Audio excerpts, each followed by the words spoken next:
The lights are off and away they go. Extremely loose. He's managed to hold on and they get He fast. missed the complete. That is crazy Side by stuff. side, Freitas is on the grass on the infield before. He slides through, he tags Richard Eck.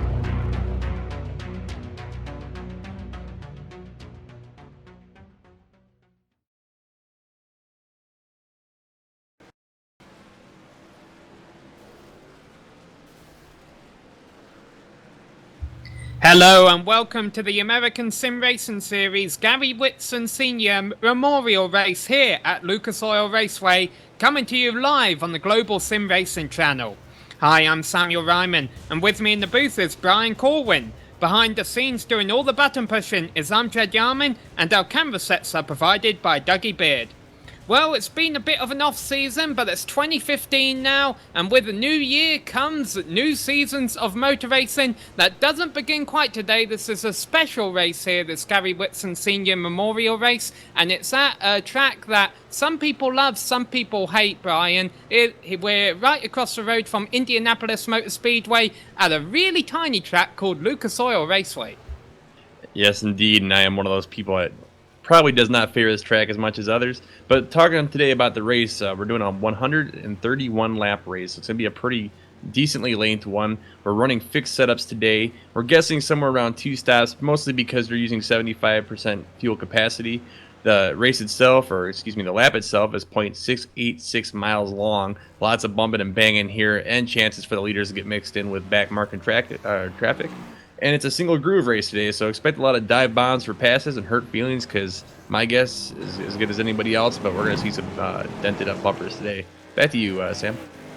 Yeah, short tracks and short tempers, and it doesn't help that really the best place to pass around here because of the progressive banking is the high line, so of course everyone's going to be really defensive on the high side entering the corners, giving the drivers behind not a whole lot of room to pass. Don't forget you can engage with us on YouTube, Twitter and Facebook during the broadcast. We're on Facebook at facebook.com/Global Sim Racing Channel, on Twitter at GSR Channel, and also on YouTube at youtube.com/GSR Channel. I suppose that's not official actually.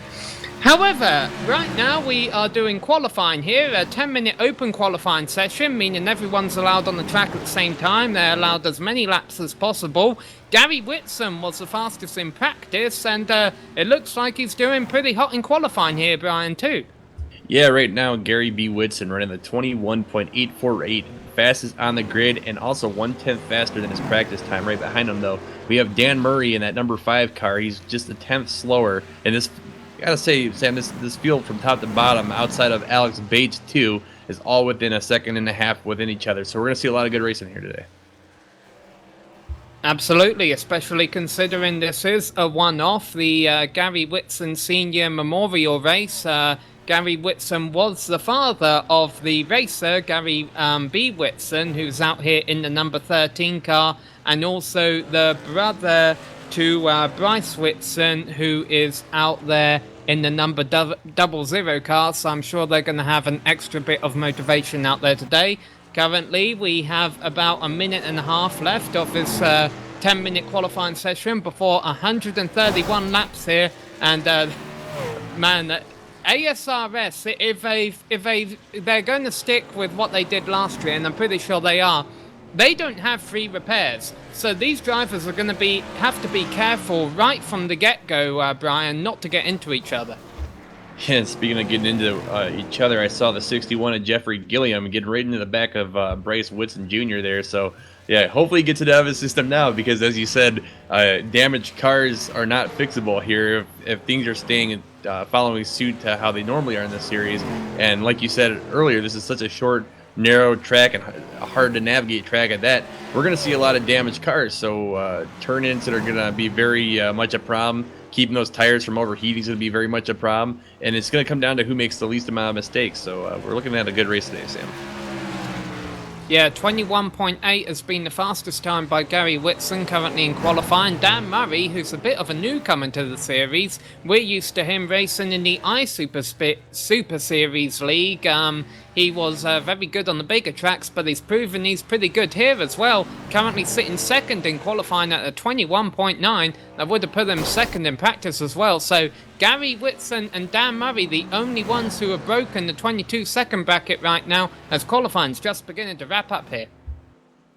Absolutely, and I don't know if we should go over the list now, but sitting on pole and untouched right now is Gary B. Whitson with that 21.848, followed by Dan Murray, as we already said, with a 21.9.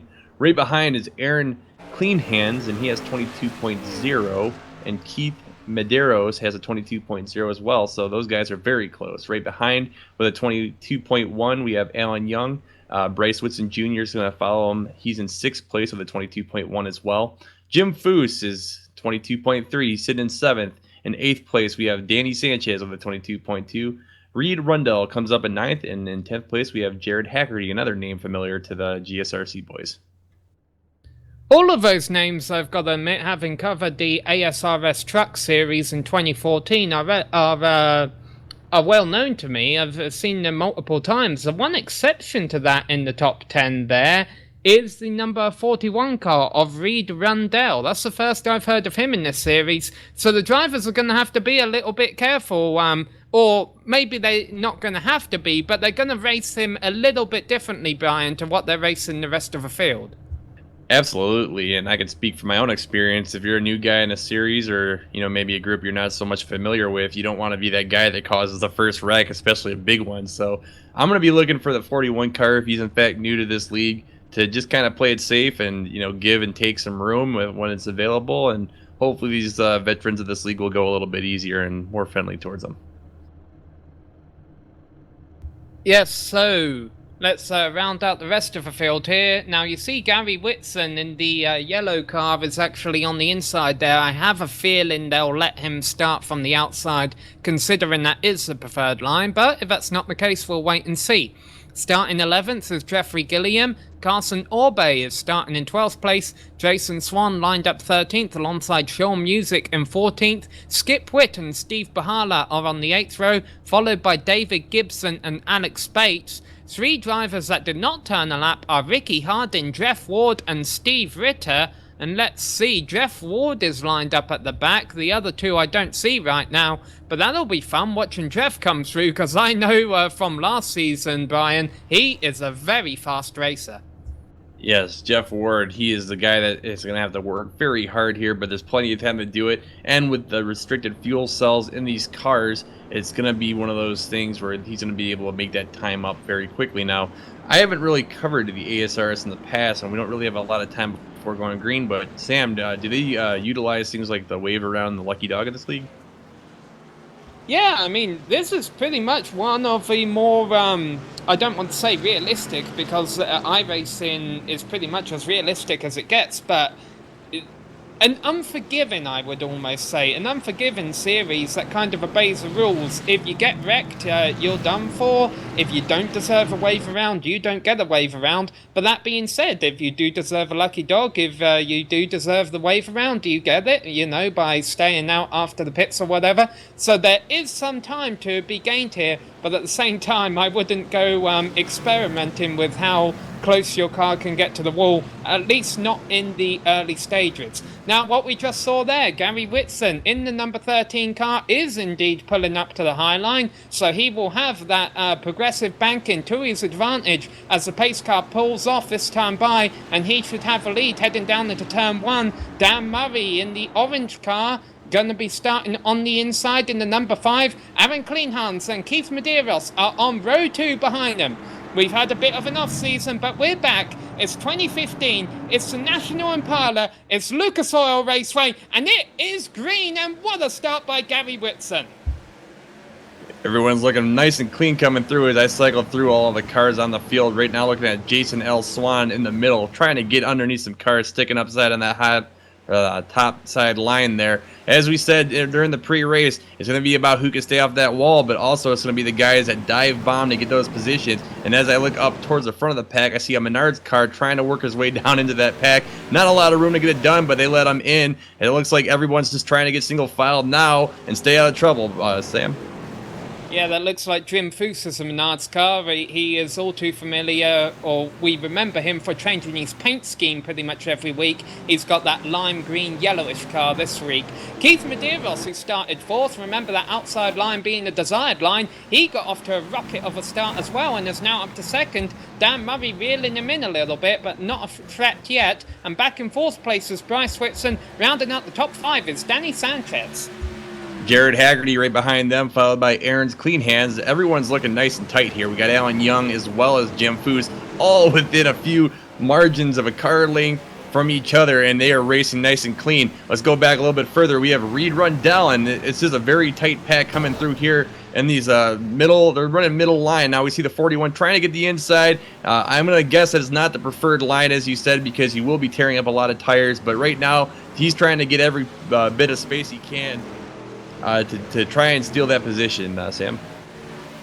Yeah, and we had 19 cars start this race. We listed 21 on the grid, but Steve Ritter and Ricky Hardin did not take a green flag. The driver who started at the back without turning a lap in qualifying was Jeff Ward. We talked about how fast he is. He started 19th. He's been able to move his way up to 15th. As you say, Brian, not really easy to make passes in the green flag because you don't want to use that flat banking on the inside too much and burn all your tires up really early. And just speaking about making hard passes here, Gary B. Whitson's just running away with this race right now. I know we're only lap 6, so it's hard to say that for sure, but Keith Medeiros is definitely holding up Dan Murray as we see Dan just looking inside, looking outside, trying to see where he can get some room, and Keith is just not giving it to him. But at the same time, playing it safe, they're doing a really good job being competitive and not letting them get too far away now as they've closed up from 7/10 behind the leader down to 5/10. Behind them, Bryce Whitson also looking very, very racy. A little ways back, but he is also just right within passing distance of Dan Murray. So these guys are just trying to pick their battles, I think. And now that they're getting into a little bit of rhythm, and they got their tire heat going, we should see some good racing here in the next couple of laps. What has happened to Aaron Cleanhans? He started in third. He's usually a pretty fast driver, but he's just been dropping like a rock. For some reason, he wants to try that inside line, and it is not working for him. He is currently battling Jim Foos here, the league organizer, for 8th position. Foos will get it, and Reed Rundell will surely follow through. He's up into 9th place. Hopefully Aaron Cleanhans can get on his own once he's fallen back to 10th and keep himself inside the top 10. But for whatever reason, Aaron is not having a good race early on here at Lucas Oil Raceway. Yeah, I think Aaron's getting into that trap where he's trying to run this like any track or any road race where you have an apex. Oh, back for the lead! Here he goes. Keith Medeiros was getting tired of following Gary Whitson. They all got really close. They almost got 3 wide. Dan Murray now going underneath Gary Whitson, and Keith Medeiros is going to pull away as that battle continues for second. Change of events. I was looking at the wrong group there now as we see that the former first place car of the Gary B. Whitson now under attack by Dan Murray. He has a lot of work on his hands because we know how fast Dan can be with his experience in oval racing. And right behind him, we have his brother, Bryce Whitson Jr., also trying to come around, and they're just having so much trouble getting around this 13, who is all of a sudden looking quite a bit slower. Yeah, he is. Perhaps he just burnt his tyres off a little bit too early, but currently Gary is able to retain the second place.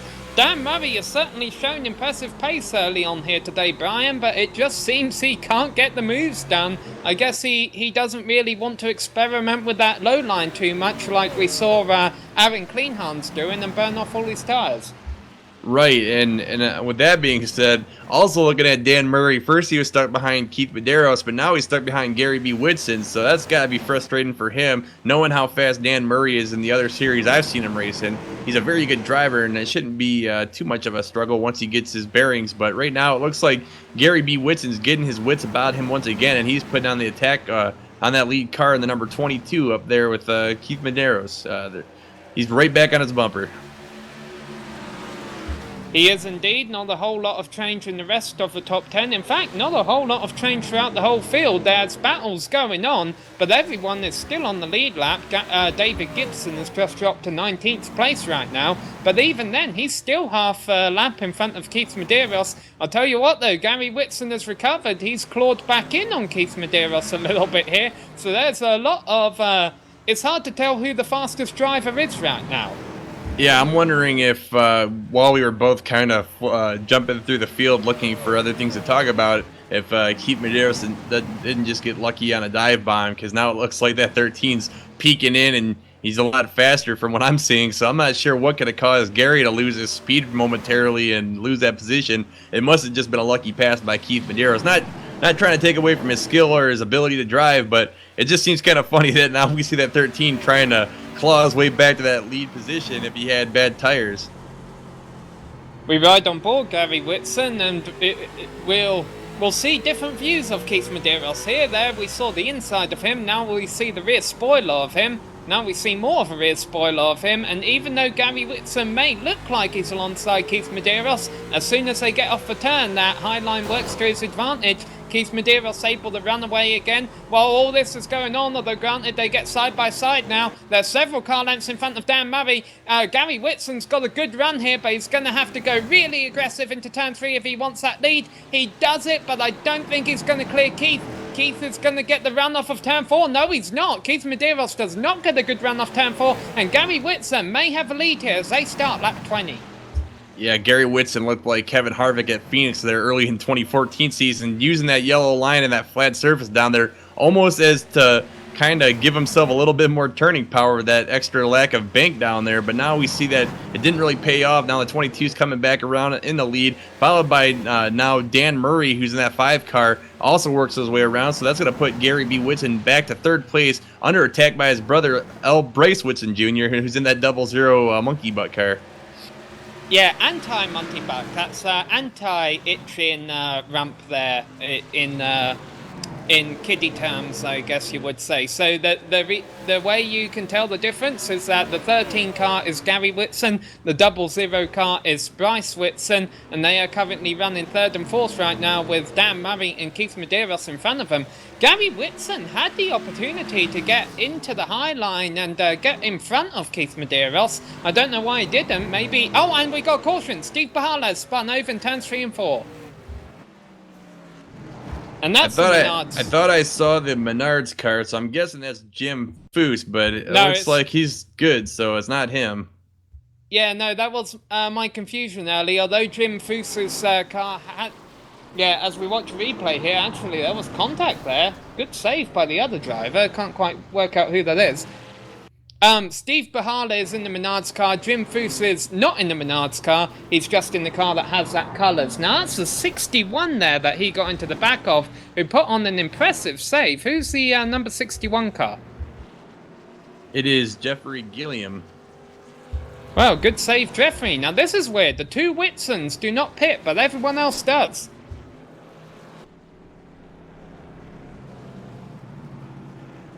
I would have taken the opportunity 23 laps in and gotten these new tyres. I guess the Whitsons thinking track position is more valuable, and why not at a crowded track like this? You probably don't want a whole lot of cars in front of you. It looks like Danny Sanchez and Keith Medeiros are going to win the race off of pit road. Poor Jeffrey Gilliam. If I'm him right now, I'm a little frustrated that I don't want to put too much blame in Steve Bajala. Like we said, you have to be kind of aggressive here to make up positions, but that was kind of just a weak attempt there, and unfortunately put 2 cars into the wall. Hopefully both of them are unaffected by the damage and continue to race, but that's one of those things. I guess it's just a racing deal here in lap 21. Yeah, lap 24 right now that we've logged a few laps under the caution. The pace car lights are still on. There weren't any drivers a lap down when the caution came out, so obviously they're just cleaning up any oil or whatever had you that spilled off of Steve Bajala's car during that crash. The number 44 car, kind of a Frank Kimmel tribute paint scheme, I would say, there, of Steve Bajala sitting on pit road, looking a little bit worse for wear, but the good news is it's not smoking right now, so hopefully he'll be able to get it repaired, get back on track, and you never know, maybe log a couple positions. I'm pretty sure he's lost any chance of winning this race, but you never know. Racing's a crazy sport sometimes. Absolutely, and man, I've never seen a race here go green the whole entire time. It speaks to how challenging it is. There's almost no banking. It's one of those tracks kind of like a Martinsville or any, just pick your favorite short track, New Hampshire, Milwaukee, where you really got to drive the car. You can't really rely on the banking or the draft to win the race for you. You really got to practice this track to get it right. And now looking at the two Whitson brothers up in the front, I'm wondering if that means that whoever ends up behind them is going to have a little bit of a headache because these guys might be working together. Well, let's get an onboard of one of the cars behind them. Sean Music is currently lined up there in third place. If we can actually get a look at the rear bumpers of the 13 and the 00, you will see them, but both being related to Gary Whitson Sr. Actually, we're a bit too far back here on Sean Music, but they do have tributes on the back of their car saying in memory of Gary Whitson Sr. So if we get a close-up of them as the race goes on, you'll get a good view of that. Alright, now the Mustang pace car should be coming in this time by. Gary Whitson is the leader. He's taken the high side, just as he did at the start of the race. Hopefully he doesn't burn off his tyres this time, because his tyres are older than the rest of the fields now. It's lap 26. The green flag is back out here at Lucas Oil Raceway, or at least I thought it would be. There it goes. Gary Whitson gets a good run. He has a good lead over Bryce Whitson, who's going to be able to pull up in second position. Yeah, that was a very good move there by the 00 car to keep himself in line, but not also take out the car behind him, who is the 28 of Danny Sanchez. It looks like, again, Dan Murray falls a little bit behind off the green, but he is very quick. We know that, so I'm wondering if he's going to be able to get past Sanchez. Now, I saw some argy-bargy there. It looks like the 28 car forced his way past the 00, but he is able to get through now as another yellow flag comes out. It looks like everybody got piled up in that yellow flag restarts, and you know the old saying there, Sam, yellows breed yellows, and this so happens to be the case. And unfortunately, one of them is the newer driver in the series, Reed Rundell, or at least a driver we're not used to seeing. I'm not entirely sure if he caused it. Alex Bates and Jeffrey Gilliam also back there. Jeffrey Gilliam has been a victim pretty much in both wrecks we've seen today. It looks like a couple of cars smoking there on the replay. Who's the other one? Reed Rundell, and Skip Witt has a lot of damage. The number 8 car, Skip Witt. Oh, I see what happened here. It looks like they're coming out of, I believe that's turn 3. I could be wrong based on this camera angle, but the 85 came up below or under the 41, spun him, and then the number 2 got into him. It looks like a few other cars made a hit on this is lap 28, and then, of course, once he got up into the wall, yet again another car was into him. So Reed Rundell definitely having a bad time there on that restart. Yeah, and as they come to start lap 30 right now under the caution flag, how fitting Gary Whitson, the son of Gary Whitson Sr., is leading this race. As we mentioned earlier, this is the Gary Sr. Memorial Race. Gary Whitson Sr. was the father of the driver of a number 13 car, Gary Whitson, and the brother to the driver of a number 00 car, Bryce Whitson.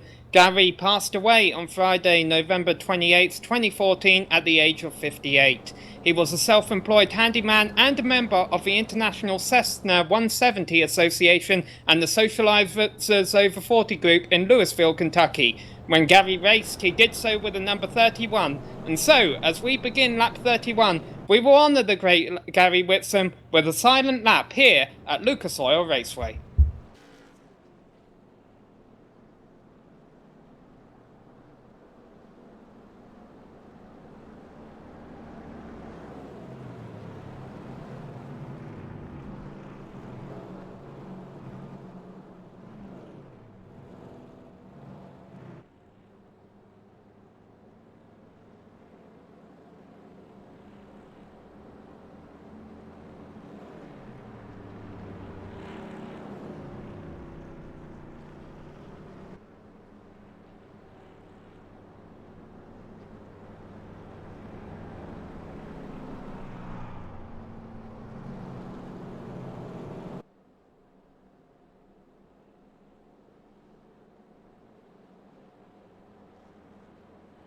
"100 laps left to go and the pace car lights are still on."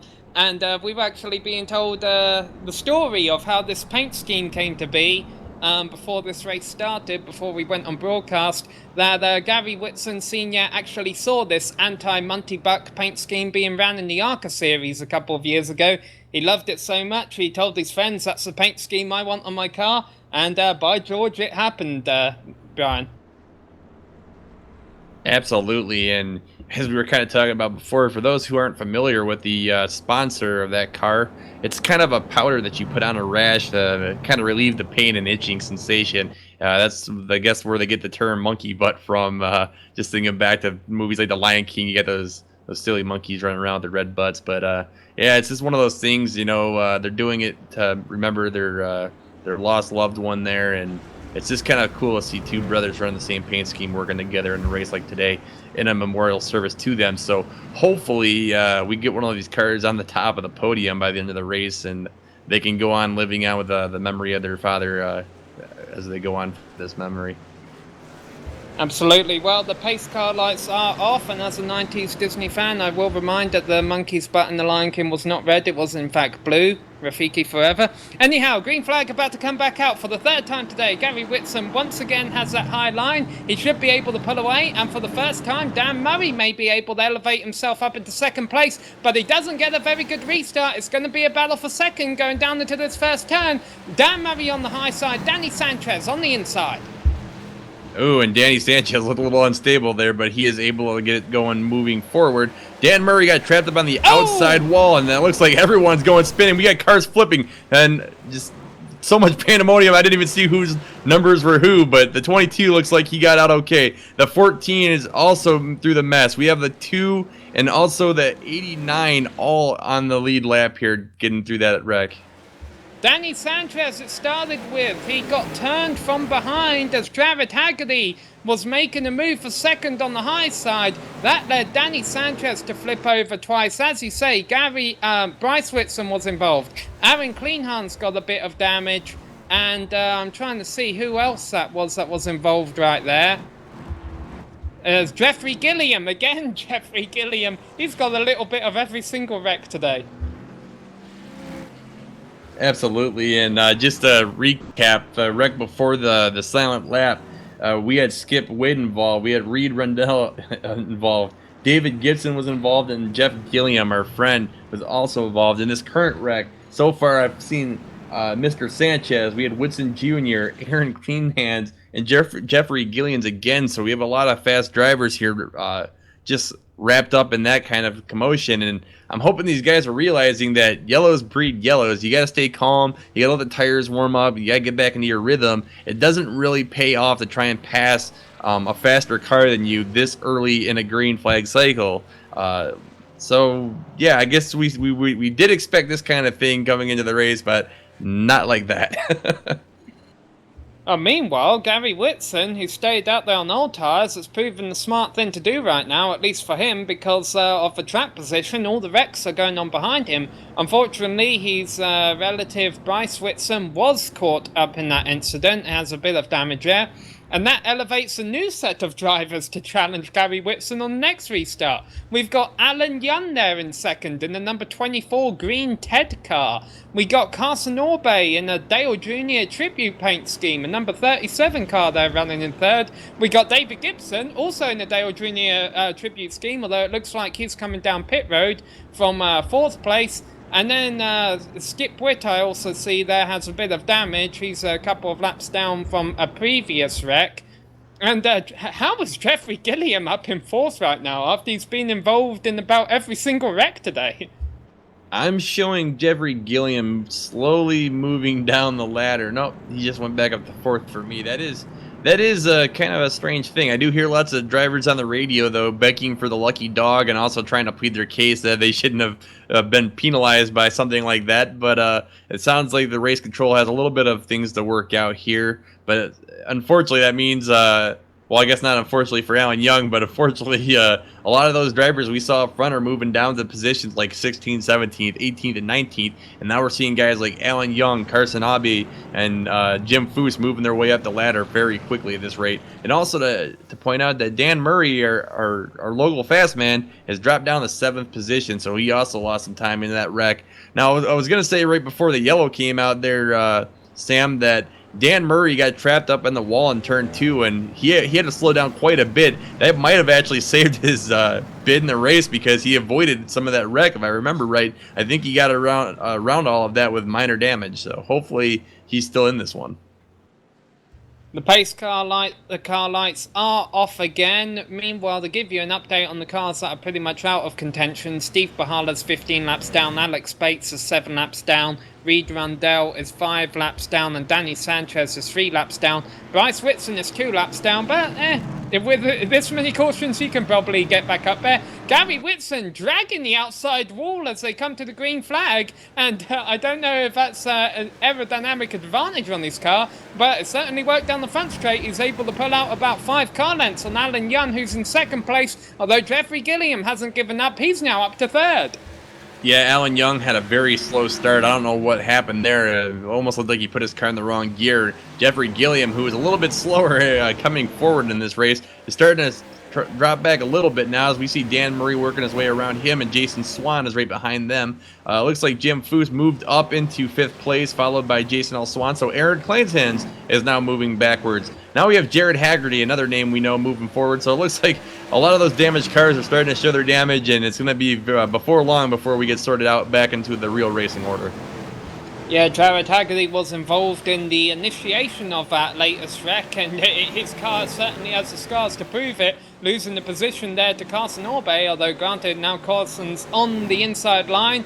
But with all that damage, Jared Haggerty is not able to get a good run coming off of turn 2. Carson gets the position. That's 8th position.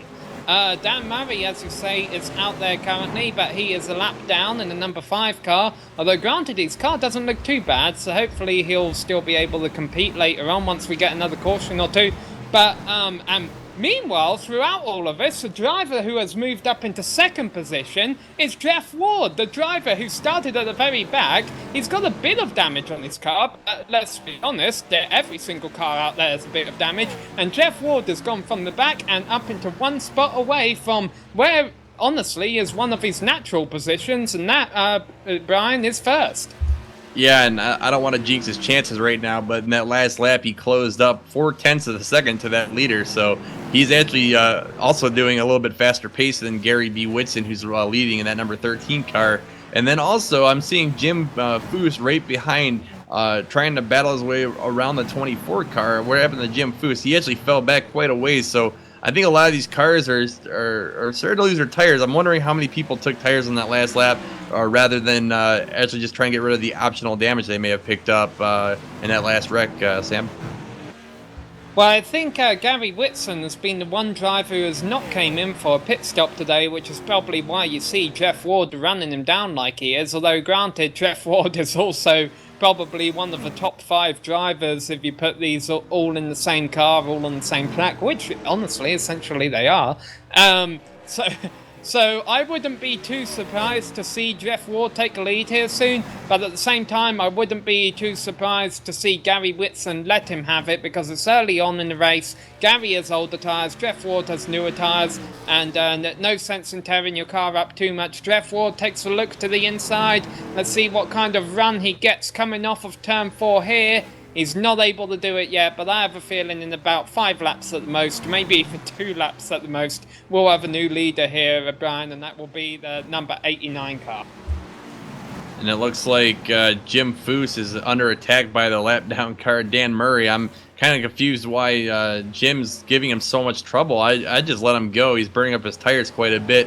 You know, with Dan Murray being a lap down and the leaders being so far ahead, there's absolutely no advantage to having a faster lap down car behind him eating up his tires like that. But I'll tell you what, that might be the strategy call, at least from Gary Whitson's point of view, because I was almost wondering, as I said, that Gary Whitson may have just pulled over and let Jeff Ward go, but that's not the case at all. And how this may work for Gary is if Jeff Ward fights too hard to try and take the lead without succeeding, that could really burn off his tyres, and then all of a sudden Jeff Ward has lost his advantage. Yeah, but I'm really hoping the 89 uses a little bit of sense here. If he starts eating up those tires, and he's going to have to stop making those dive bomb moves, or we're going to see another one of those accidental spins up into the walls, and with their relative position to the rest of the field, that could spell disaster here on lap 51. And it looks like Alex Bates has left the server, so his day might be cut short, unfortunately, now as we go back to Alan Young, who's losing time. He's down 2.2 seconds from the leader, so you can see how much his tires have fallen off. And right behind him, we have Jim Foose. who is 5 seconds down from the leader, followed by the 5th place car, who is 7 seconds behind the leader. So yeah, lots of battles spread out all over the track. We're seeing all sorts of good racing here. As I think I just saw a car bounce off the wall in turn 3. I'm not sure who that was. That was the number 61 of Jeffrey Gillian, who's fallen back to 8th place, is now under attack by several cars as well. So yeah, we're starting to see those damaged cars start to really show their damage here in the long run.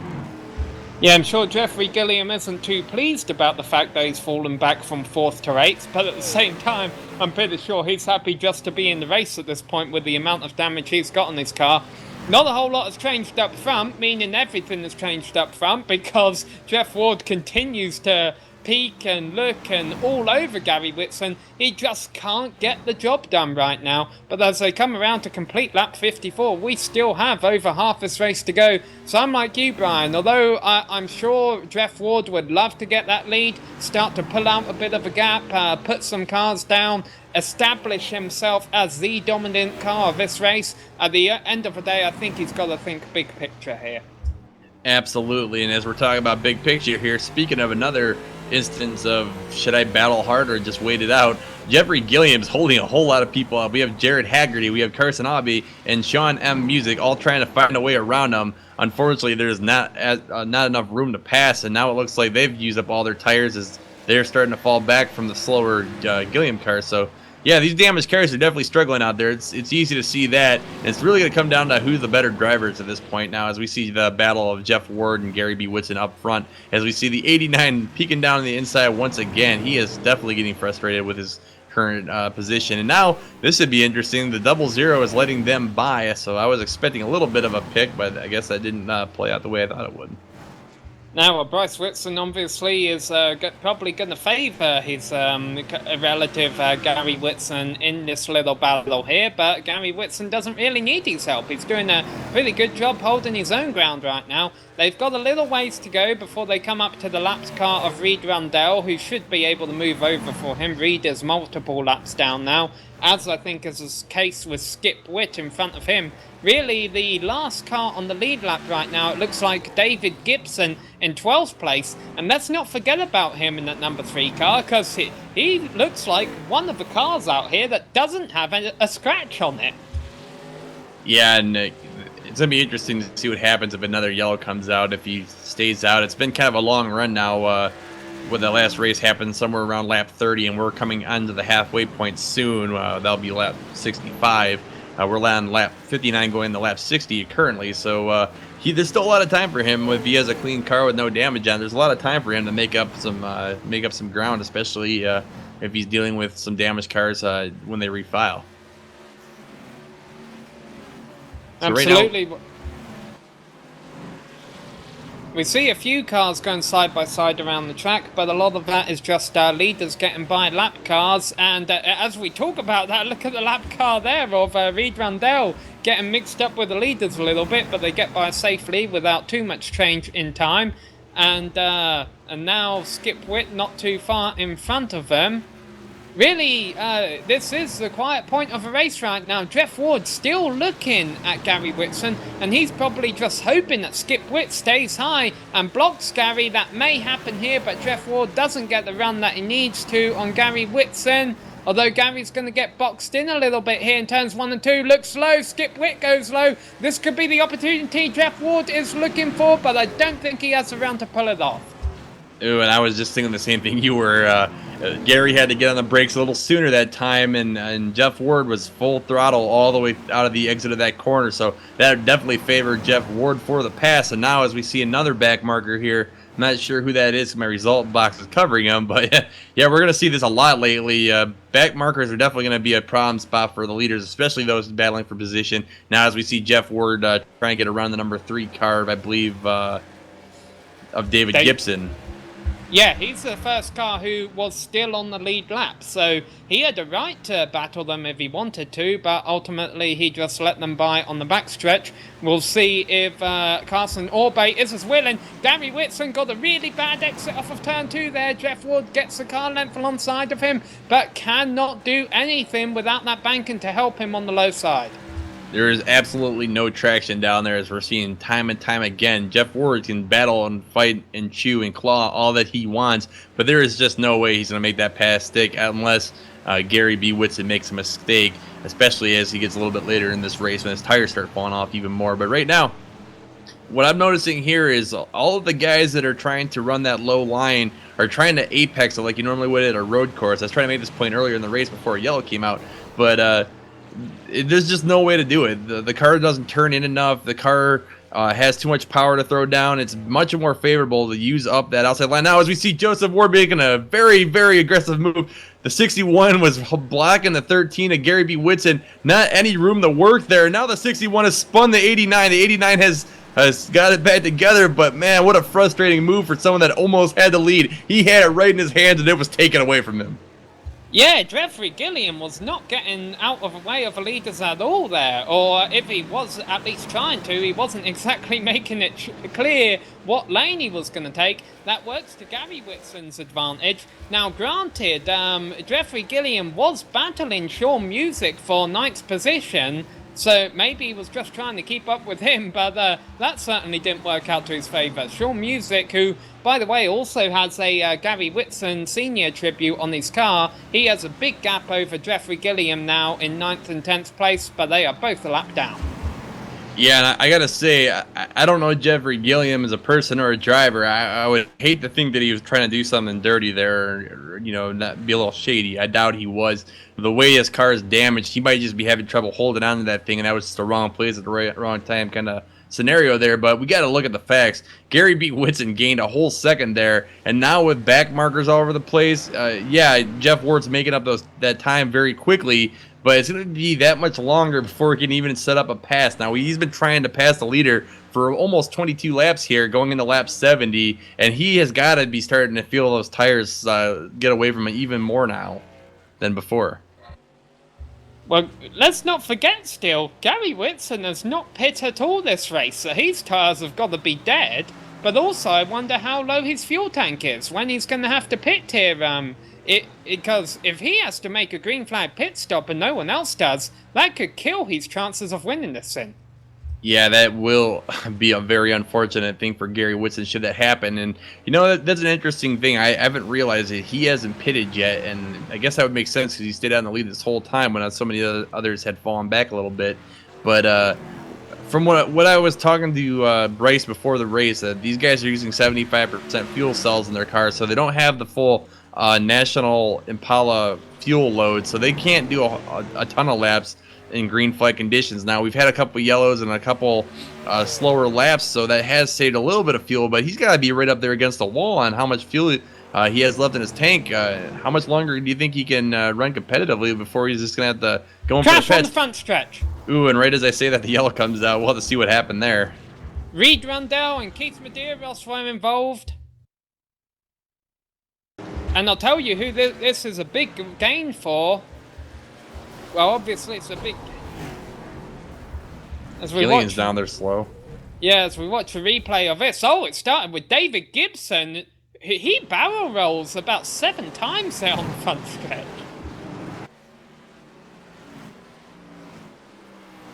Still trying to quite figure out what happened here, because it looks like... Oh, yeah. I see now. Yeah, the director just pointed out, and I'm seeing what happened here. It looks like the number 3 car went a little wide coming out of the corner, and then the 61, who's running slow, came down right in front of them. Now, they slammed into each other. The 3 went around, hit the wall right in front of the race marshal's booth. He started rolling over, and then it was pandemonium behind that. The 22, the 41, several other cars all involved in that one. Not as many as the last big wreck, but quite a few cars indeed. Not feeling too good about that 61 car right now. Gary Whitson, 2 tires only, and that will get him out in front of the rest of the field. I don't entirely know how good 2 tires are, but we'll wait and see. Jason Swan and Aaron Kleinhans, who are on the lead lap, stayed out. We'll wait to see if they come down pit road this time by.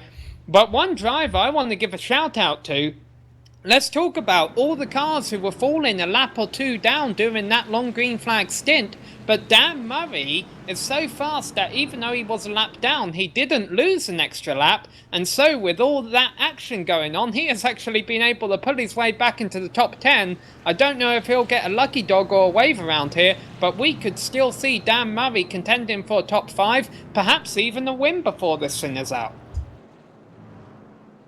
Very interesting strategy play out now. Now, there's no excuses here. We should see the top 10 drivers all back to full tires, full damage repairs, that they should be able to do that, full fuel. And I'm looking now for Joseph Ward to finally make that pass happen, because we know how fast he is, and he has avoided every wreck so far. His car is looking great, and it's running like a top.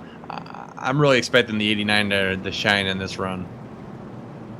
Yeah, Jeff Ward will... Did he stay out? Did he not pit? You know, I'm not really sure, because I was... pit. Yeah, I think he did, because I was looking at the replay of the accident when all the cars were filing through, so I didn't really get good notes on who pitted and who stayed out. But based on their position where they are right now, I'd definitely say he pitted.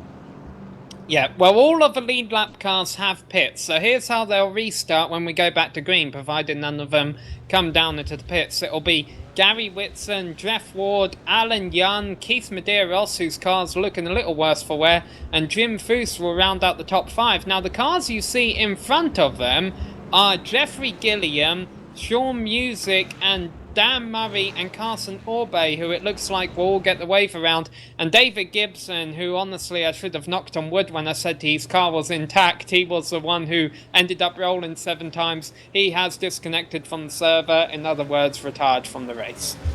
Yeah, and I gotta say, it's too bad for David W. Gibson, because he had a good race going. He was just kind of minding his own business, running the middle back of the pack, and that's a racing incident, I guess you could say, but he really didn't do anything in that wreck wrong. He just came out the corner at the same spot that the 61 was tracking out with his damaged car, and they just went right into each other. You could point blame all you want, but in the grand scheme of things, there's not a lot that could be done in that situation.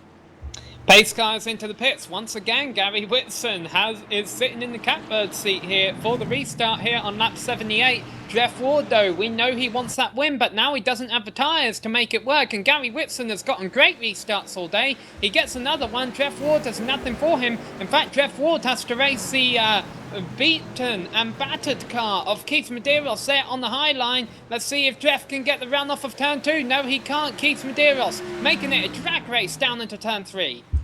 Absolutely a drag race, and now the 89 gets by, but he has to hold it down there because the 22 closed in too fast. I think I saw the 2 cars bump coming out of turn 4, and they were able to go. Now Medeiros has a bent up fender. He can't have that much turning ability, so I'm going to guess the 89s is going to get past him pretty quick now. Oh, and we see another bump. Now they're in, the Medeiros in the wall. The Jeff Ward getting a little bit more damage, and these guys are battling it out like Yarborough and Alice in there. That's getting a little rough back there in the second place position. Yeah, that's like Jeff Ward went to kiss Keith Medeiros, and then they slipped, and instead they just bounced foreheads. Okay, maybe your Pearson, maybe your Alison Yarborough one is a bit better, but yeah, Jeff Ward now finds himself back in 3rd position, and that's all this is going on. Gary Whitson has been able to run around a little bit, and Jeff Ward now, he doesn't have those advantage tyres, he does not have the track position, and he also probably has a little bit of worse for wear aerodynamics on that car, considering the amount of contact that was going on there between himself and Keith. Yeah, if I'm Jeff Ward, I gotta be telling myself to keep calm, because I'd be really frustrated with that Keith Medeiros guy right now. Not to say that Keith did anything wrong. It's just good hard racing at a short track, but as hard as he was racing for the lead, this is not the position that he wants to be in right now. He's just burning up those tires, trying to get around Keith, and this has got to be very frustrating for that fast car and the Joseph Ward's driving.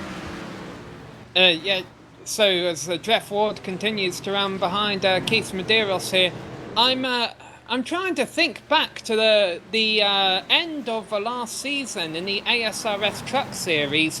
We were commentating to a race here, and I think it was Keith Medeiros who was absolutely dominating the race, then came in and pit, restarted at the back of the field, and got taken out of the race because of a wreck that happened in front of him, despite really dominating the whole thing. So if there's anyone who knows what track position is worth here at Lucas Oil Raceway, it's Keith Medeiros, but he's about to lose it. A great move by Jeff Ward, and that number 89 car is up into second, and let's see if he can run Whitson down. And I think I saw the 22 hit the wall again, man. He's just driving the tires off that thing. And now the 24 of Alan Young trying to find a way through. Not going to be able to do it as the 22 closes them off. He is losing plenty of time to Jeff Ward, though, now, as we see that he has lost about 4/10 that lap. Jeff Ward making a little bit of time up on the leader. He went from 8/10 to 0.75. So he is making up a little bit of pace, but not enough to quite get in the passing range quite yet. Now it looks like that 24 car in fresh tires and a little bit of damage repairs is doing a lot better. He is only a 2.1 behind the leader, followed by Jim Foose, who's 2 seconds back, 2.5 seconds back. He is looking a little better this time, but doesn't have the pace quite yet. And he is also starting out run Jason Elswan. So we're seeing a lot of cars that were up in the front last time around bowing back, and a lot of those cars that got a chance to repair a little bit of damage moving forward. Now we have a good battle here between the 24 and the 22 as they try to get third place and get on that podium spot. And Jeff Ward now 0.4 seconds behind the leader, so he is making up that time, and we should see another good battle for the lead here any second. Yeah, keep an eye on Jim Foose. He hasn't been the fastest driver this weekend, but we've seen that before. We saw it all throughout our last season's ASRS Truck Series. He's not always the fastest driver at the track, but he is pretty good at being there at the end when it counts. Maybe not for the win, but in this case, a top 5 finish, and who knows, everyone's going to go all out in these final few laps anyway, because there's no points up for grabs. Maybe he will be able to get the win. Meanwhile, Jeff Ward has ran Gary Whitson down, but now he comes into this problem again of how does he get by him. But if he needs to make a move, he's got to do it quick, because he learned the hard way last time that the longer he tries to make a pass and the more he fails, the more that's just going to burn off his tires, and it's going to make it even harder to make a move later on in the race. Absolutely, and right now we see him trying to get under that yellow line at times. It looks like he's going way down there to try to get this pass done, trying to pull a page out of Kevin Harvick's book, but it's not working for him yet. And that's just, it goes to show you how hard it is to pass here. And like we saw before, after about 20 laps, he's going to have a bunch of lap traffic to do, so he's going to have to try and get in there quick. Every time he just gets a little bit closer, just can't get it done. And I just want to point out that Jeffrey Gillian is still on the track. He is currently running in, I think, 12th place. Very slowly at that, but he is keeping it out there, so that's a lot of bravery to stay on the track after all the damage he's endured. Hopefully he doesn't become a problem here, but I gotta respect the guy for trying even more, so good being on him. Yeah, Jeff Ward continues to look for the lead, but as they complete lap 92 with 39 laps left to go, nothing's happening yet. We were talking about Jeffrey Gilliam. He is in 12th place, 2 laps down. Pretty much everyone behind him is out of contention for this race. Bryce Whitson in 13th is 5 laps down, and then everyone else is even more. There are 11 cars left on the lead lap, rounding out with Carson Orbay in 11th place. So there's still plenty of drivers who could win this race, plenty of stuff that could happen, and let's not get distracted too much that we don't watch this battle for third. Keith Medeiros is now holding on in front of Alan Young, and I'll knock on wood here because I jinxed David Gibson earlier, but Alan Young's car doesn't look too worse for wear, whereas Keith Medeiros' car looks like a car that's about to go into a demolition derby.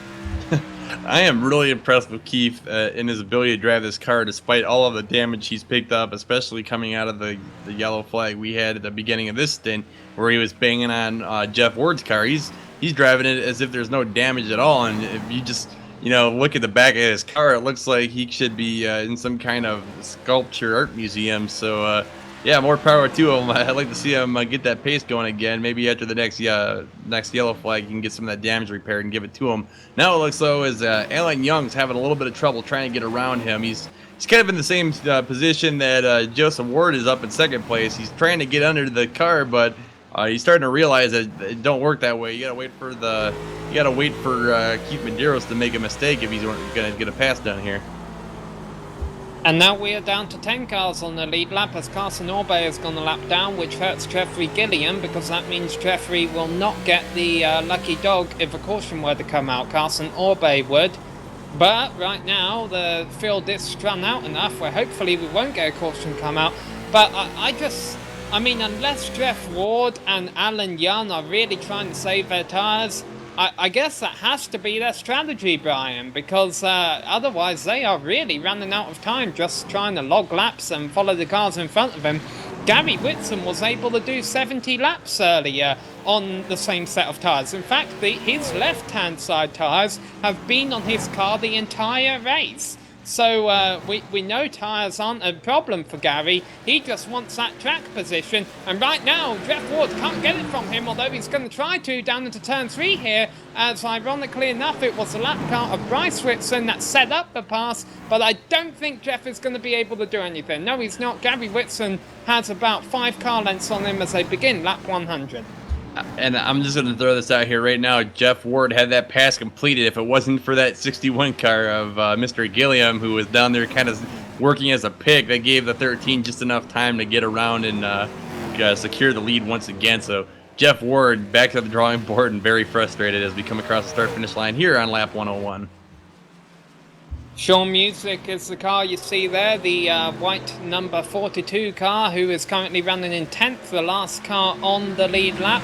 He should go a lap down within a couple of laps, but the big question is, will he act as a pick for either of these two drivers? He's already on the radio, I think, telling them that he's going to let them by, most likely on the high side. That's what he's going to do. He's dropped to the deep inside where there's no banking at all. He's obviously just trying to stay out of the way of this lead battle, and there's no change for position. Ooh, and Jeff Ward, he had that set up just right. He was able to turn in just a split of a second more quickly than Gary Whitson, and just couldn't get it done. That lap car and the lap traffic continues to be a nuisance for Jeff Ward as he tries to work his way around the 13. Now, I have been noticing the 13 looks like he's sorry, I guess we're jumping back to the battle of third to Keith Medeiros and Alan Young. Sam, what are we looking at? Yeah, not a whole lot of change. Keith Medeiros is still in front, and Alan Young is still able not to do anything with him. Meanwhile, Jim Foose runs in a pretty safe 5th position. Aaron Kleinhans is in 6th. Jason Swan is in 7th. Dan Murray has worked his way back up to 8th on the lead lap. He'll probably be wanting another caution to get a new set of tyres, see what he can do. Jared Haggerty is now the last car on the lead lap, and really, there's not a whole lot else going on. Sean Music rounds out the top 10 a lap down. Absolutely, and I'm looking at Gary Whitson, and as what I was going to try to say before is I feel like the 13 car is just not turning in or coming out of the corners as smoothly as the 89 anymore, so I think that's an indication that Gary's tires are starting to go away a little bit, or maybe he might have tapped the wall and screwed up the suspension. I know we're about maybe 15 laps into this run, so it's going to be very difficult for the car to stay on much longer, but we only have 20-some laps left. It's going to be more of just a desperation attempt to stay in the lead as long as possible and hope a yellow doesn't come out. I've got to admit, I've never thought of Jeff Ward as much of an aggressive driver. I've always just thought of him as really good. I can't really tell you how he is at overtaking drivers, because usually he's in front of all of them to begin with. However, when he rubbed up alongside Keith Medeiros early in the race, I thought that was a bit of an aggressive move by him. I was a little surprised to see a driver so good doing something like doing a move like that. And I wonder if that's just saying how badly he wants to win this race. Jeff Ward is usually no stranger to victory, but I don't know, maybe he hasn't done a whole lot of races 2015. Maybe he's getting hungry. Maybe he wants to say he has won a race in 2015, and right now it looks like he's not going to be able to do that cleanly. I'm going to wonder if we're going to see a bit of bumper-to-bumper contact before this is all said and done. Yeah, I'm really confused here because the 89... was just about as close to a pass as you can be. He was over halfway below the 13 car going down below, but what we're seeing here is it's not so much getting under the car, it's staying under the car that's the issue. Now, as we see the 89 lose traction, he hit the wall and spins. It looks like Gary Whitson is going to get away with that one. And that shows you just how hard Jeff Ward was trying. We don't see him make mistakes like that a whole lot, but he did that time. He just powered it too much off of turn 4. He got a bit of the apron on the turn 4 exit, and that's what unsettled the car, led to him spinning, a bit of damage on the car. He should be able to get that repaired, but with 21 laps left, less than 20 laps to go when we restart, 9 cars on the lead lap, I just don't see it happening now, Brian. Yeah, I don't either. And Gary Whitson, as fast as he is, I would say this race is all but over. It's just going to be a formality to run these last couple of laps. I think when we're done here, we'll be on lap 115 or 116, and that'll be only a couple laps to go. So it looks like the 13's coming in, the 22's coming in. They're all probably going to take tires and fuel. Gary Whitson last time I think took 2 tires. I'm guessing he's going to take all 4 this time. Those inside tires have got to be struggling for grip. No, he can't. Because if he takes 4 tires, someone else is going to take 2 tires. And the way Gary Whitson has been winning this race today is track position.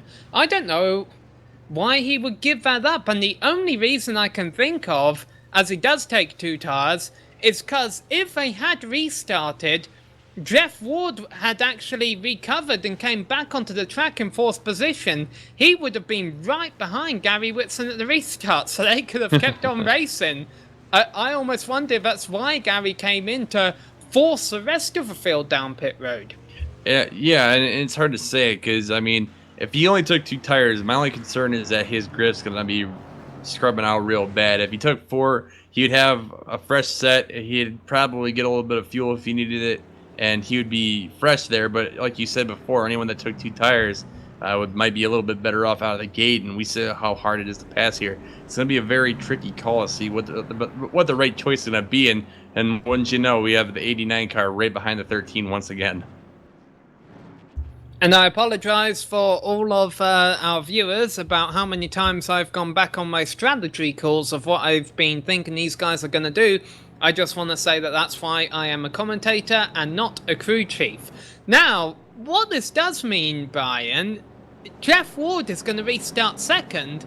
I think that's worse than restarting 4th, because Gary Whitson's going to take the outside lane, Jeff Ward is going to be forced down to the inside lane, and we know he can't get it done there.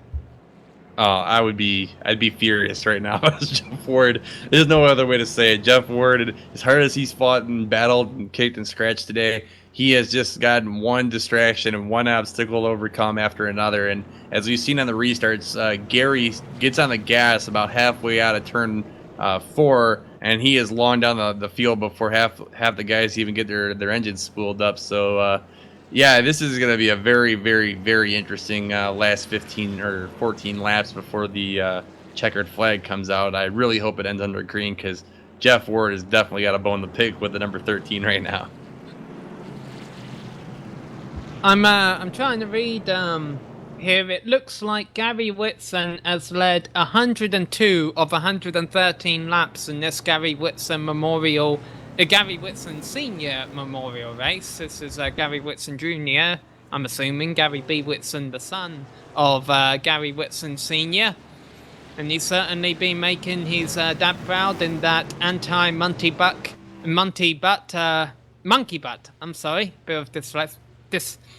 I'm sorry, I'm going to stop speaking. Pace car lights are off. Oh no, actually, they're not. They're back on again. I'm full of mistakes today. I don't know why they've came back on again. It looks like Sean Music stopped on the apron to let a couple of cars by, and I guess that's why iRacing gave them 1 extra lap under caution so that they didn't go back to green while Sean Music was stopped on the apron. And I guess the reason that Sean Music was on the apron was because he had just gotten the wave around. He is actually now our 10th and final car on the lead lap again. Interesting stuff. And now I'm also thinking about the fact that we had the rough tumble on number 22 and the 24 battling. So I don't think it's going to happen, but there is a possibility that these guys are going to try and fight hard for 3rd place, and the yellow could come out. And that would make things even more interesting for Jeff Ward, who can then easily take 2 tires and then maybe get that position back up for Gary. But it's hard to say. You know, it's like you said, there's a reason we're not crew chiefs in NASCAR. We're commentators in a simulation video game. It's going to be a good battle to the end, no matter what happens. Here we go, Gary Whitson on the power, and he gets to the stripe far ahead of the rest of the field. Jeff Ward is able to take 2nd place, and that's what's key there. Keith Medeiros is in 3rd, Alan Young is in 4th. It's like a caution never even happened. We got fresh tyres, and we got 14 laps left to go as they come to the line. The 89 looking on the inside once again, as he has so much throughout the race. He might have just hit the wall there coming out of turn 4. We have the 13 just a couple tenths ahead of him, and now the 22 right on the back of the 89. Now I'm a little dyslexic. Hopefully that means, another big hit from the wall. The 13 is really just got to stay in the lead and just keep calm, and he's going to win this one the way these guys are driving. Now we have the 22 on the outside of the 89. They're going to be racing for second place, followed by the 24 of Alan Young, who's also now behind 2 damaged cars. This has definitely been a game-changing moment for this race. Sam, strange happenings here.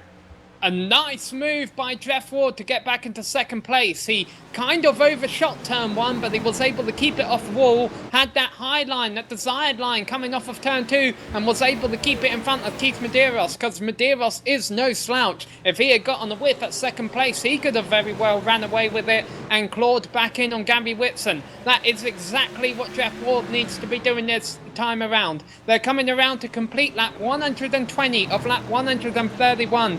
Let's not forget, iRacing does not do green-white checkers. If we have a caution with about 4 or 5 laps left to go, the race will be over. So really, Jeff Ward only has about 6 laps to close in on Gary Whitson. And last time around, even despite the fact that he was battling for second, he clawed a 10th back. We're coming to 10 to go this time. By. Let's see what their lap times are like. As they come across the line, 10 laps left to go. Gary Whitson runs a 22.3. Jeff Ward runs a 22.2. So he is slowly but surely reeling Whitson in, but I don't think it's going to be enough. At least not if Whitson makes a mistake, Brian. Yeah, Jeff Ward, as I've been watching this, about every lap he gets about a 10th and a handful of change on the leader, but he just doesn't seem to have the pace this time to make enough of a significant difference towards the leader. I guess we just saw the 22 go into the wall, and then Alan Young has moved up to 3rd. That's going to also give Dan Murray a good chance, hopefully, to get up in the 4th place. He's currently in 5th and running very well, despite the fact that he was a lap down and in some trouble earlier in the race. So now I guess we can go through the top 5 while we have time here. We have Gary Whitson in 1st, Jeff Ward in 2nd, Alan Young in 3rd, Keith Medeiros in 4th, and Dan Murray is your top 5.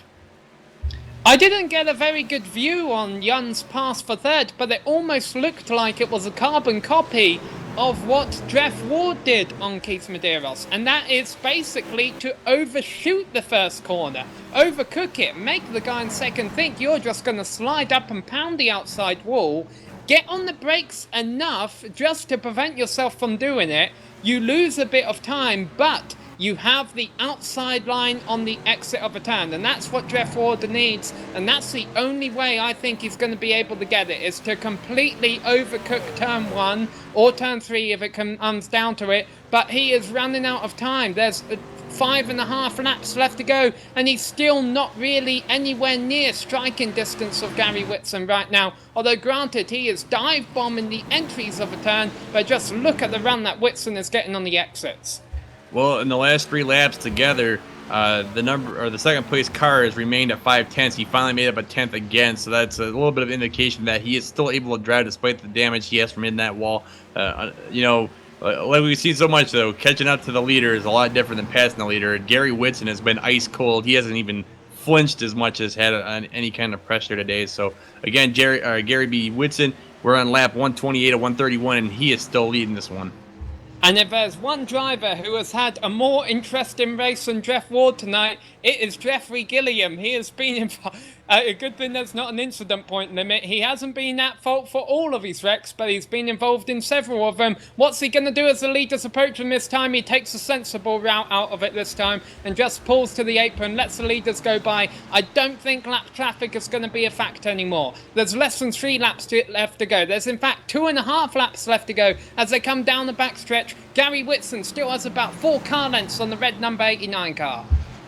There we go, and as we come back around, we will be on lap 130 of 131. It's been a very exciting race so far, and we are just there at the end. Now we see that the 3rd place and 4th place cars have dropped down to almost 2 seconds behind the leader. They won't be a contention factor. It's only going to come down to lap traffic, which I am seeing clear sails ahead of the leader as we come around for the final lap, Sam. I really do think that Gary B. Whitson has this one in the book. Gary B. Whitson is the son of Gary Whitson Sr. That is a memorial race they are doing, and I'll tell you what an exciting race as Jeff Ward takes another shot down in turn one. But if this hasn't been an exciting race, I'll tell you, it's set up for a real exciting season because we have seen a vast number of fast drivers who could contend for the Truck Championship this year. Be sure to tune in on GSRC. Gary Whitson wins the Gary Whitson Sr. Memorial Race here at Lucas Oil Raceway. Well done, and what a show Jeff Ward put on there to come home in the deserving second. And right behind them, Alan Young third, Keith Medeiros fourth, and Dan Murray was able to rally up into fifth place, replacing Jim Foose in the top five. Strong performances by really all of the lead lap finishers tonight.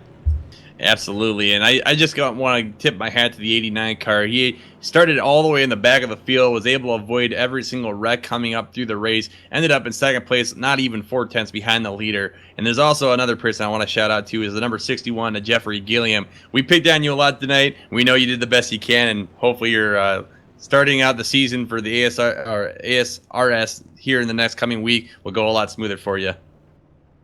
I'm glad you gave him a shout out, Brian, because otherwise he probably never would have watched one of our broadcasts again. But yeah, like you say, he did a good job to come home with a 12th place finish, and we're gonna watch as Gary Whitson on the front stretch right now. Your race winner, he's not gonna light them up. I guess he's just doing a tribute lap in that anti-monkey butt number 13 Gary Whitson Senior Memorial car. We will be back here in just a moment with full race results and interviews here from Lucas Oil Raceway. We hope you enjoyed this race, and we're not done yet as Gary Whitson turns around on the backstretch and looks like he's going to do a Polish victory lap now.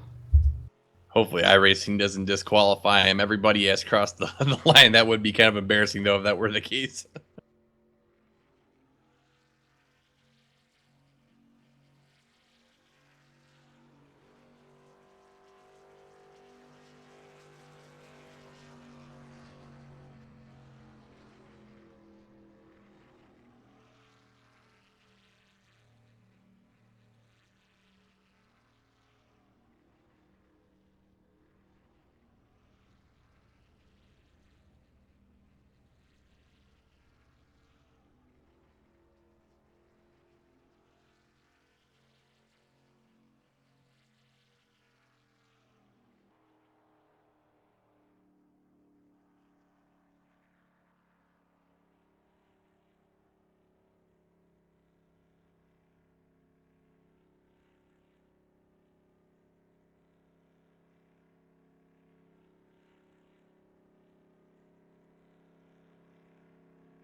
Hello and welcome back to Lucas Oil Raceway, just across the road from Indianapolis Motor Speedway, where we have finished up the Gary Whitson Senior Memorial Race here, a 131 lap race which finished under green and was won by Gary Whitson Senior's son, Gary B. Whitson, who was followed closely home by Jeff Ward in second, who did all he could to win this race.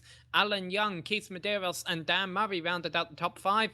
Jim Foose, Aaron Kleinhans, Jared Hagley, Jason Swan and Sean Music rounded out the top 10, and also they were all of our lead lap finishers, Brian. Yep, and in 11th place, we had Carson Aubie, followed by Jeffrey Gilliam, the man who is involved with almost every single wreck tonight. Hopefully that doesn't put a foul taste in his mouth as we go forward in this series. Reed Rundell comes in 13th, followed by Bryce Whitson Jr., who was involved with an earlier rep. Then we'd have the number 8 of Skip Witt and David W. Gibson, who are also involved with wrecks. They're going to be in 16th and 17th, followed by Danny Sanchez, Alex Bates, who left the server several times, and Steve Buell, who was in the first accident. That rounds out our field, and back to you, Sam. Yep, 19 trucks in all, and we have several drivers here to talk to. We are going to start with our second place finisher, and that was Jeff Ward, who finished 4/10 short of a win here today. Let's see if we can get him in the booth for you.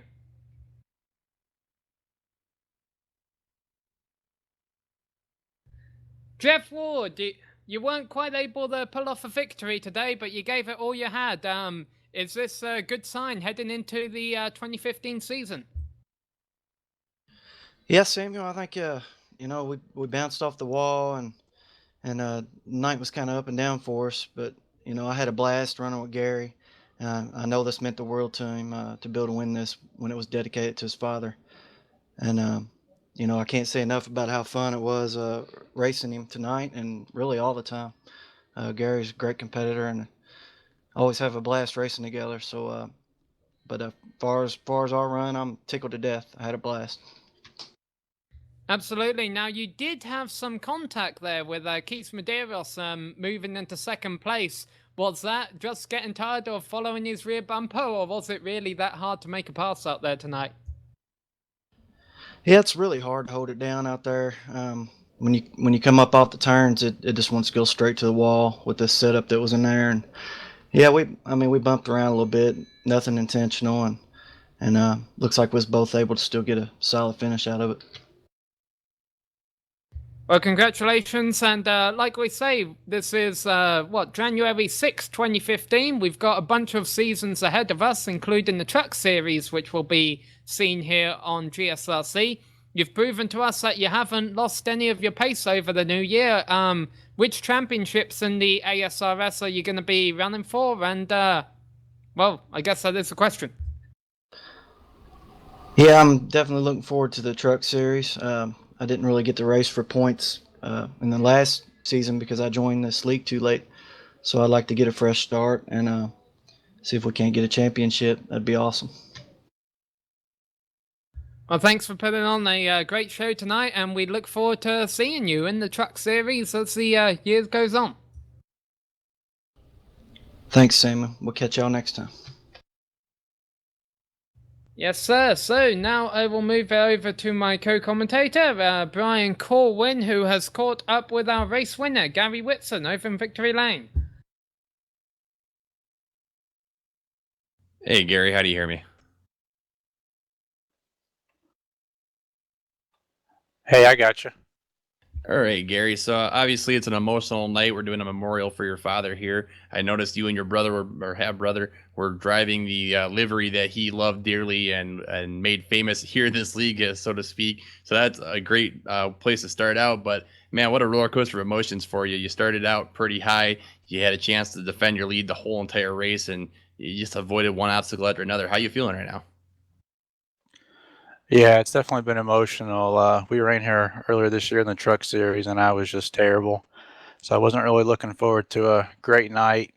Just something clicked, and it was fast. I don't know if it's paint scheme, a little extra left side weight, or what it was tonight, but it was just fast and just tried to play the track position game and stay up front. And Jeff drove me clean, and we took her to Victory Lane. It seemed like you were running pretty ice cold as far as nerves go. It seems like so many people tried to pass you, and you guys were unable to make those passes. And it just seemed like you, despite having the lack of tires, the low fuel, all of those different factors, were able to stay on top. What do you think your main decision was, and as far as keeping your emotions in check? And did you like go through any like pre-race routine or anything different than normal, or is it just a good race for you? No, actually, nothing different. I actually just completely redid my whole rig and setup, so it was the first race in it. So we christened it with a win. It was just tough to pass tonight. I learned that quick in practice. Track position was the name of the game, and was just lucky enough 2 tires held on the whole race. And just to wrap up the interview here, what are your plans for ASRS? I know a lot of these guys are coming back to race the truck series and a few of the other series. Are you going to try and make the whole gamut this year, or are you just going to focus on one car? Yeah, I'll definitely be in the truck series all season long. That's been a great series the last couple of years, with Bryce and I winning the championship the last 2 years. Probably run some here and there in the other series as time permits, but the truck's going to be my main focus. Well, thank you for coming down and having a chat with us, and congratulations on your win here on the Memorial Day of your father's race, and good luck going on in the ASRS season. Hey, thanks, guys. Thanks for broadcasting, and we look forward to many good races this year. Thanks, Gary. We look forward to seeing you too, and congratulations on the win. And now we are going to talk to our third place finisher here, Alan Young. Alan, you finished in third place, and I've got to give you kudos for finishing probably with one of the cleanest trucks at the end of the race there. Yeah, it was surprising. I don't know how I made it through that big wreck there.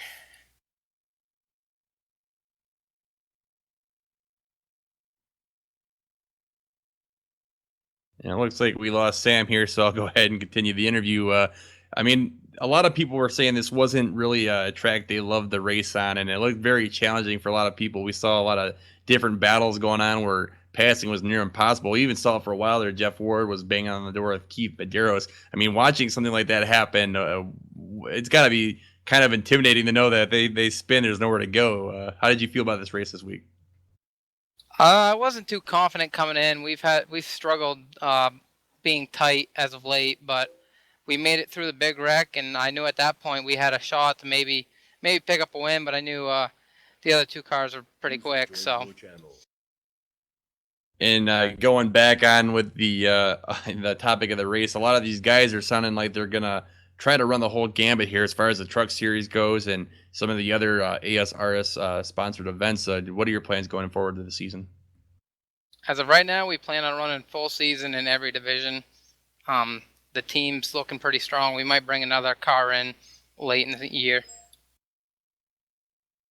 And one final question here. I mean, you did pretty good here. You ended up coming in, I believe, third place. You were able to keep the damaged car, keep Medeiros off. He was very fast nonetheless. I mean, are you feeling pretty confident going into this season, or is it just going to be more of a kind of play it out and see how it goes until the points chase starts getting ironed out? I'm feeling pretty confident as the season's going on. As of right now, the concentration is going to a championship, and missing that big wreck and finishing third definitely helps our chances. Well, Alan, congratulations on getting that podium today here at this one-off event. It's good watching you race, and it's great seeing you guys running up front very clean. Thanks to you for coming down, and we'll see you next time. Thank you, and thank you for the broadcast.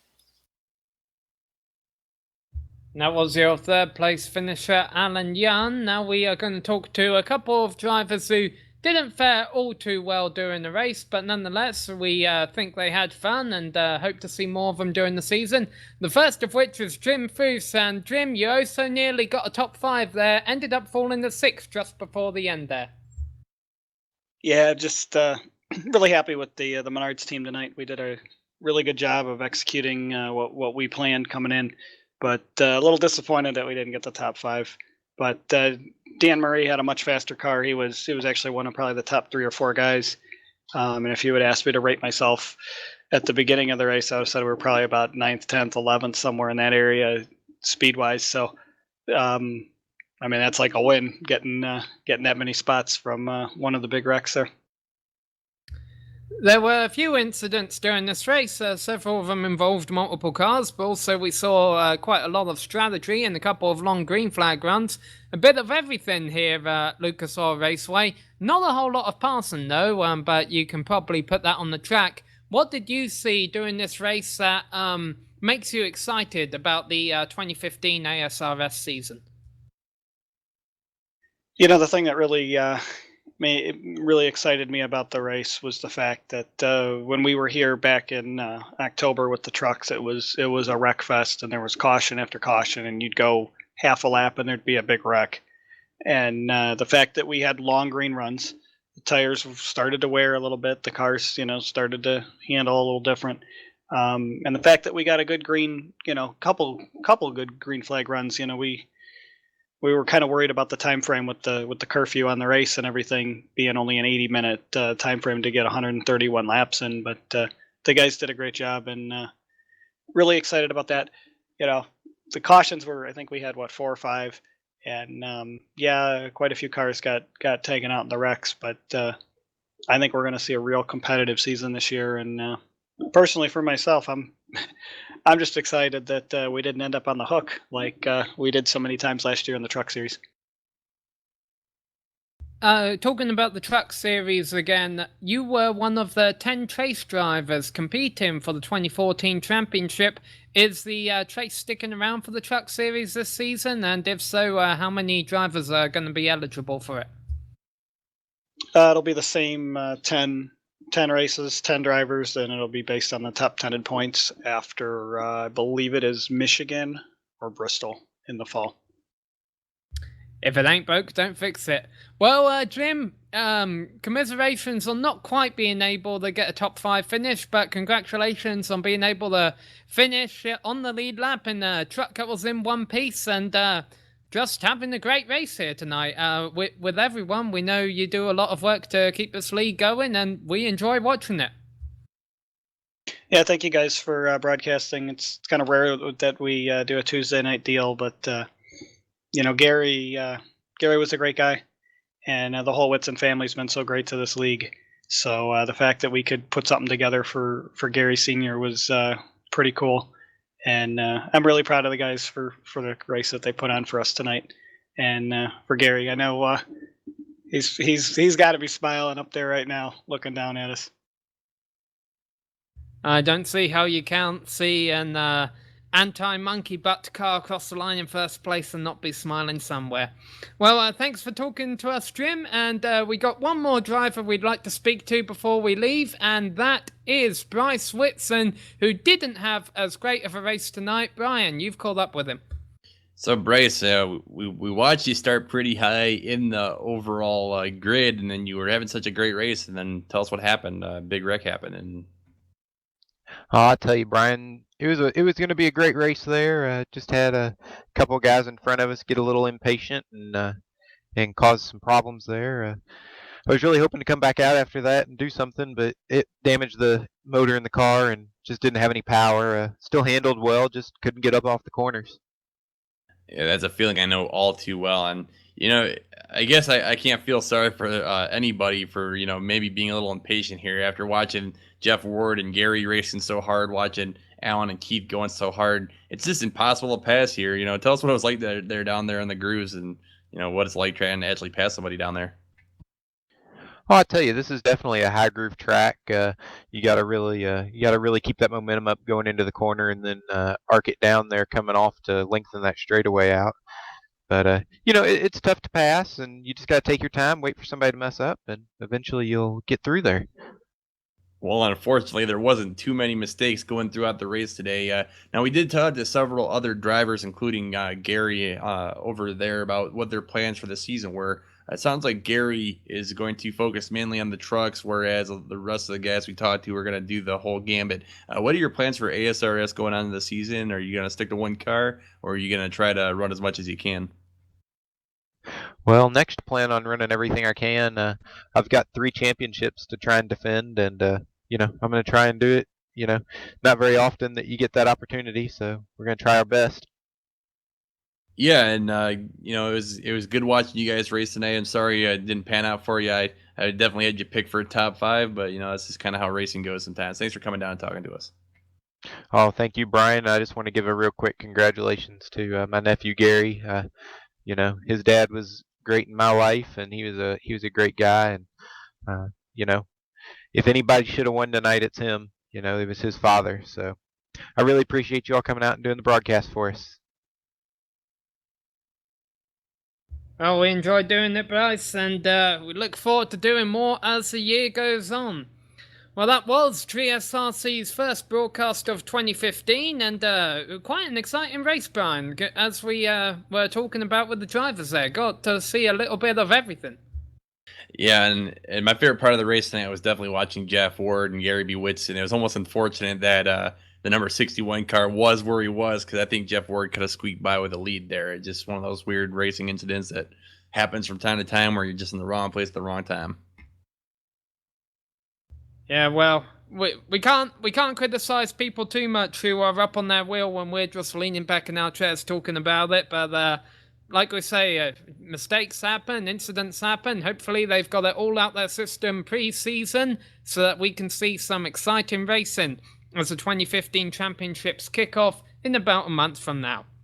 We would like to thank Jim Foose and the organisers of this league for making this race happen, and we would also like to thank the makers of the various software and hardware that help make this stream possible: iRacing.com, XSplit, Audio Technica, and Ava Media. Thanks to the team today, Brian Corwin and Amjad Yamin, and I've not updated my speech here. If you'd like to find out more about GSRC, you can find it at www.globalsimracingchannel.com, along with archived races and race highlights. We're also on Twitter at GSR Channel and Facebook at facebook.com/globalsimracingchannel. A big thanks to Dougie Beard for creating the canvas sets that you saw during the stream, and a special thank you to Eric Ekholm, who provides us with much of our music. You can find it not only here on GSRC, but in TV commercials, movie trailers, iTunes, and Spotify. If you like the music, tell Eric where you heard it at ericekholm.com. And once again, congratulations to Gary Whitson on winning here today. I never knew Gary Whitson Sr. as a person, but he sounded like a great guy, and I'm glad that his son and all his friends could put on a wonderful show for us here tonight. And at the end of the day, as much as we would have liked to have seen anyone win it, it seemed only fitting that Gary Whitson, his son, took the checkered flag. So until next time, race clean, race hard, and we'll see you on the track.